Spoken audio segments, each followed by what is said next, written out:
ಆಮೇಲೆ ಒಂದು ನರ್ವ್ ಅಂದ್ರೆ ಯಾವಾಗ ಲೈಂಗಿಕ ಕ್ರಿಯೆ ಮಾಡಬೇಕಂದ್ರೆ brain, spinal cord, sacral plexus, penis ಈ ಅವಯವನಲ್ಲಿ ಡಿಪೆಂಡ್ ಇರುತ್ತೆ.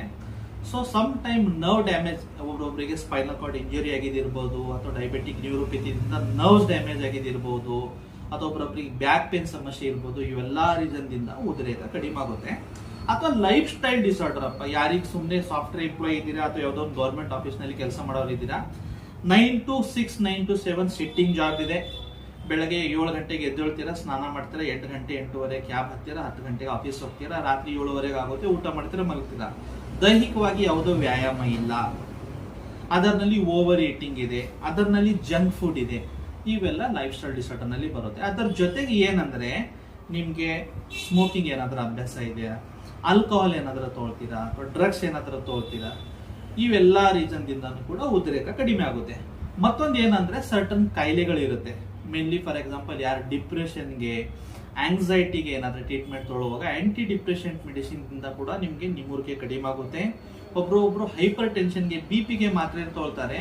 ಆ ಬಿಪಿ ಮಾತ್ರೆದಿಂದನೂ ಸಮ್ ಟೈಮ್ ಏನಾಗುತ್ತೆ ನಿಮ್ಗೆ ಉದ್ರೇಕ ಕಡಿಮೆ ಆಗ ಸ್ಟಾರ್ಟ್ ಆಗುತ್ತೆ. ಒಬ್ರೊಬ್ರು ಏನ್ ಮಾಡ್ತಾರೆ ಅಂದ್ರೆ ಹೇರ್ ಫಾಲ್ಸ್ಗೆ ಟ್ರೀಟ್ಮೆಂಟ್ಗೆ ಏನಾಗುತ್ತೆ ಮೆಡಿಸಿನ್ ತಗೊಳ್ತಾರೆ. ಯಾವ್ದೋ ಒಂದು ಮಾಲಿಕ್ಯೂಲ್ ಇದೆ, ನಾನು ಹೇಳೋದು ಬೇಡ. ಆ ಮಾಲಿಕ್ಯೂಲ್ ಜಾಸ್ತಿ ಬಾಡಿನಲ್ಲಿ ಹೋದ್ರೂ ಕೂಡ ನಿಮ್ಗೆ ಏನಾಗುತ್ತೆ ಉದ್ರೇಕನಲ್ಲಿ ಸಮಸ್ಯೆ ಆಗುತ್ತೆ. ಸೊ ಒಂದು ಬೇಸಿಕ್ ಪಿಕ್ಚರ್ ಅಥವಾ ಉದ್ರೇಕ ನಾನು ಹೇಗ್ ಬರ್ಬೋದು ಅಂತ, ಅದಕ್ಕೆ ಕಾಜೇಸ್ ಏನೋ ಆಯ್ತು. ಇದು ಇವಾಗ ಇದಕ್ಕೆ ಚಿಕಿತ್ಸೆ ಏನ್ ಮಾಡಬೇಕು? ಒಂದು ಆಯುರ್ವೇದನಲ್ಲಿ ಫೇಮಸ್ ಫಾರ್ಮುಲಾ ಇದೆ. ಇದು ನೀವೇ ನಿಮ್ಮ ಮನೆಯಲ್ಲಿ ಪ್ರಿಪೇರ್ ಮಾಡಬಹುದು. ಮನೆಯಲ್ಲಿ ಪ್ರಿಪೇರ್ ಮಾಡಬಹುದು ಅಂದ್ರೆ ನಾನು ಹೇಳಿದ ಐಟಮ್ಸ್ ಇದೆ ಆಯುರ್ವೇದಿಕ್ ಅಂಗಡಿಗಳಲ್ಲಿ ಎಲ್ಲ ಕಡೆ ಈಸಿಲಿ ಅವೈಲೇಬಲ್ ಇದೆ. 6 ಐಟಮ್ ಬಗ್ಗೆ ನಾನು ಹೇಳ್ತೀನಿ. 6 ನೀವೇನಿದೆ ಒಂದು ಪೆನ್ ಮತ್ತು ಪೇಪರ್ ನಿಮ್ಮ ಹತ್ರ ಇಟ್ಕೊಳ್ಳಿ, ವಿಡಿಯೋ ಪಾಸ್ ಮಾಡಿ, ಒಂದೊಂದೊಂದೊಂದು ಬರ್ಕೊಳ್ಳಿ. ಬರ್ದ್ಬಿಟ್ಟು ಈ ಐಟಮ್ ಎಲ್ಲ ನೀವು ಅಂಗಡಿನಲ್ಲಿ ಹೋಗ್ಬಿಟ್ಟು ಪರ್ಚೇಸ್ ಮಾಡಿಬಿಟ್ಟು ನೀವೇ ರೆಡಿ ಮಾಡಿ. ಆಮೇಲೆ ಏನಿದೆ ಸ್ಟಾರ್ಟ್ ಮಾಡಿ ಒಂದು 3 ತಿಂಗಳು.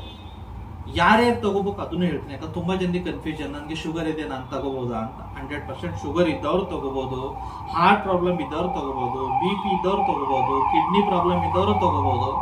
ನಿಮ್ಗೆ ಯಾವ ಕಾಯಿಲೆ ಇದ್ರೂ ಈ ಮೆಡಿಸಿನ್ ಸೇಫ್ ಮೆಡಿಸಿನ್ ಇದೆ, ಯಾವುದೋ ಸಮಸ್ಯೆ ಇಲ್ಲ, ಆರಾಮಾಗಿ ತಗೋಬಹುದು. ಒಂದು